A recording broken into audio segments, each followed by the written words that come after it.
So all vehicles have an air filter. Some vehicles have a cabin air filter, but this air filter, your vehicle is drawing air in right here, right?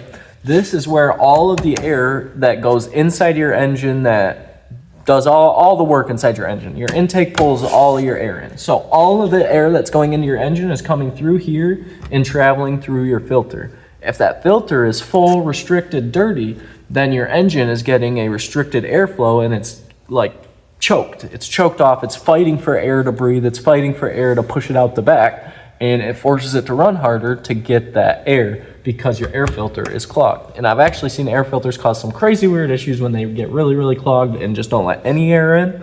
But keep it clean, make your engine. I am a big firm believer on making the easiest path for your engine, for your vehicle. So make it as easy as possible for your vehicle to drive forward and as easy as possible for your engine to run, and it will last longer. That makes it easier for your engine to run if it's clean. If it's not, then it doesn't. And I know most people who probably go to the mechanic shop and get recommended an air filter every time.